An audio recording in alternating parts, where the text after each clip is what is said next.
Herkese merhaba. Günün ikinci analizini altın ve gümüşle yapıyoruz. Şimdi dolar endeksiyle malum gene başlayacağız. 2021 yılında başlayan şu yükseliş trendi vardı. Dolar endeksinin bir kanal içinde hareket ediyordu. Bu yükseliş trendini geçtiğimiz hafta kırdı. Bu kırılımın teyidini almak için takip ettiğimiz bir destek bölgesi vardı. 95-60-95-40 aralığından geçen. Şu an onun altında kalacak mıyız yoksa tekrar üstüne atacak mıyız? Bu süreci takip ediyoruz. Aşağıda önemli olarak takip edeceğimiz destek bölgesi ise 94-62-94-49 aralığından geçiyor. Dolar endeksinde bir önceki hafta yaşanan şu yükselişin Fibonacci seviyelerine baktığımızda %61.8 95-70 aralığından geçiyordu. Bu bölgenin kırılımı açıkçası dolar endeksinin bir önceki dibi olan 94-63 seviyesini gündeme getirdi. Önümüzdeki günlerde bu bölgeyi destek olarak çalıştıracak mıyız? Ve şurada geniş bir alanda yataya mı geçecek dolar endeksi yoksa aşağıda 94.50 kırılıp bir düşüş süreci mi başlayacak? Bunu takip ediyor olacağız.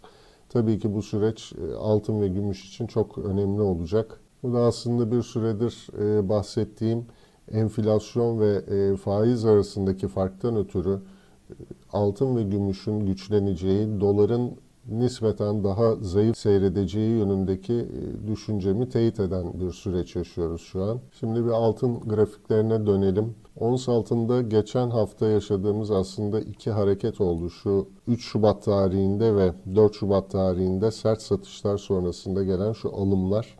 Aslında borsadan çıkan sermayenin kısa bir süre dolara geçse de sonrasında altına ve gümüşe geçtiğinin bir teyidi gibi bu. Yani borsadan çıkış sürecinde önce altını baskılayıp arkasından da bu düşük fiyatlardan alıma geçildiğini burada iki defa teyit etmiş olduk, görmüş olduk. Ben önümüzdeki süreçte buna benzer hareketlerin daha sık olacağını ve altında ve gümüşte satışların alım fırsatı olarak değerlendirilmesi gerektiğini düşünüyorum. Kısa vadede takip edeceğimiz en önemli destek bölgemiz ise aşağıda 1784-1781 aralığından geçiyor. Önceki analizlerimi izleyenler hatırlayacaktır. Burada bir üçlü dip oluşumu olabileceğini ve son 28 Ocak tarihinde şu gördüğümüz dibin son dip olabileceğini konuşmuştuk. Ve akabinde de buradan zaten güçlü alımlarla karşılaştık. Şu an takip edeceğimiz bölge ise yukarıda 1815-1809 aralığı önemli bir direnç bölgemiz. Bu aynı zamanda %50 şu düşüşün %50'sini geri aldığı anlamına gelecek. 1816'dan geçiyor. Fakat esas bize yön gösterecek olan şu %61.8 seviyesi var. 1825'ten geçiyor. Bu aynı zamanda şu düşüş sürecindeki analizlerimde bahsettiğim önemli bir destek bölgesiydi. Bu bölgenin altında kalması aşağıda tekrar 1780'leri hedefleyebileceği, üstüne çıkması ise yukarıda 1853'lere doğru tekrar bir hareketin önünü açacağını bize gösterecek. Dolayısıyla şurada yatayda da 1825-1822 aralığımız var. Bu direnç bölgesi önümüzdeki hafta, bu hafta içinde çok önemli olacak. Bu bölgenin kırılımı bize yön açısından çok daha sağlıklı bilgiler verecektir. Şimdi bir de gümüşe geçelim. Aslında gümüşün hala daha güçsüz durduğunu görüyoruz grafiklerden. Fakat şu aşağıdaki 22.11-22.94 aralığı önemli olacak bu hafta için. Açıkçası benim hem gümüşten hem altından vazgeçmemi sağlayacak seviye 21.38 seviyesi. Gümüşte 21.38'in kırılması bir süreliğine altından ve gümüşten uzak durmama neden olur. Ancak yukarıda 22.50 üstünde hareketler görürsem tekrar altın ve gümüşün güçlenebileceğini düşünmeye başlarım. Dolayısıyla aşağıda gümüşte 21.38'i çok yakından takip edeceğiz olası satışlarda. Altındaki hareketlere benzer satışları ve akabinde gelen alımları gümüşte de gördük geçen hafta ayın 3'ünde ve 4'ündeki şu iki harekette. Geçen hafta 3 Şubat'ta yaşanan şu yeni dip oluşumundan sonra Fibonacci seviyelerimizi bir güncellememiz gerekiyor aslında. Hemen onu bir çekelim aşağıya. Şimdi önümüzdeki bu hafta içerisinde takip edeceğimiz yukarıda %38.2 seviyesi var. Bu 23 dolardan geçiyor. 23-10 aralığı bu hafta için önemli bir direnç bölgesi olacak. Bunun hemen üstünde %50 seviyesi 23.31 ve bizim için çok önemli olacak olan %61.8, 23.63'ten geçen bölge var. Bu yatayda da 23.64, 23.54 aralığını bize gösteriyor.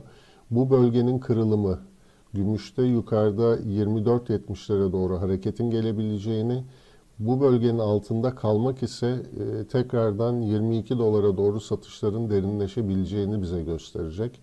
O yüzden 23.64'ü çok yakından takip etmemiz gerekecek bu hafta ve önümüzdeki hafta içerisinde. Şimdi bugün analize altın ve gümüş rasyosunu da bir dahil etmek istiyorum. Altın ve gümüş rasyosu bu değerli metallerdeki yönü belirlememizde bize çok yardımcı olacak. Burada da bir 4 saatliğe dönüp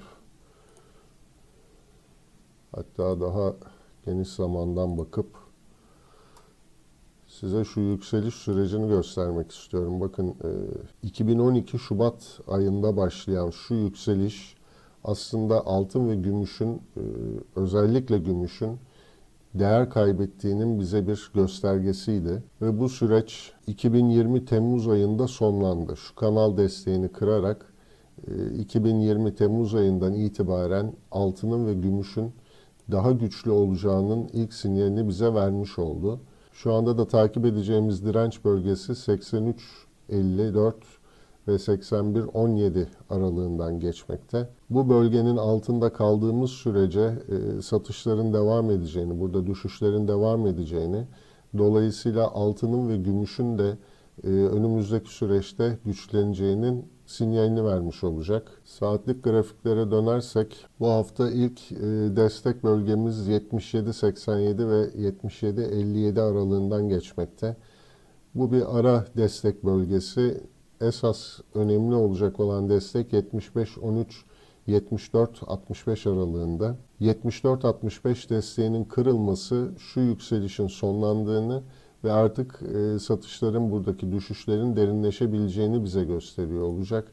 Şuradan da 4 saatliğe döndüğümüzde tekrar nihai hedefte aşağıda 73'ün kırılıp kırılmadığını takip edeceğiz. Açıkçası değerli metallerde altın gümüş rasyosundan baktığımızda yukarıda 83.54'ün geçilmemesi, gümüşte de bahsettiğim aşağıda 21.38'in kırılmaması altın ve gümüşteki yatırımlarımı benim devam ettirmem anlamına gelir. Ancak bu seviyelerin kırılımı altın ve gümüşten uzaklaşmama neden olur. Şimdi bu doğrultuda bir gram altın, gram gümüşe de bakalım. Burada tabii dolar Türk lirasının etkisini de bir yandan takip ediyoruz. Geçtiğimiz hafta şu destek bölgesini bir test etmiştik. 773 768 önemli demiştik. Bunun altına sarkmalar gelse de buradan tekrar alımlarla karşılaştık altında. Şu an için takip edeceğimiz 765 güncel destek bölgemiz var. Bunun üstünde kaldığımız sürece yön yukarı ve yukarıdaki 803-796 aralığını takip ederiz. Ons altındaki olası yükselişlerde bu bölgenin geçilmesini sağlayacaktır. Gram gümüşe döndüğümüz zaman burada da benzer bir hareket görüyoruz. Aslında gram gümüş gram altına göre daha güçlü durdu. Burada da destek bölgemiz 9.51-9.37 aralığından geçiyordu. Fakat buraya kadar ulaşamadan alımlarla karşılaştık. Şu anda da yukarıda direnç olarak 10.17-9.98 aralığını takip ediyor olacağız. Aşağıda 9.37 kırılmadığı sürece gram gümüşte de yönün yukarı olduğunu söyleyebiliyoruz. Evet, sonuç olarak önümüzdeki süreçte enflasyon probleminden dolayı doların, sterlinin, euronun nispeten emtiaya karşı güçsüz duracağını tahmin ediyorum. Enflasyondan korunmak amacıyla, enflasyon karşısında güvenli liman olması nedeniyle altın ve gümüşün önümüzdeki süreçte para birimlerine karşı daha güçlü duracağı, güzel de yükselişlerin yakalanabileceğini düşünüyorum. Özellikle gümüşteki bu altın gümüş rasyosundaki yükselişten ötürü gümüşün çok daha iyi yükselişler gerçekleştirmesini beklerim önümüzdeki süreçte. Bunu da ons gümüş grafiklerinden takip edeceğiz. Evet, bugünlük bu kadar olsun. Tekrar görüşmek üzere diyelim. Hoşça kalın.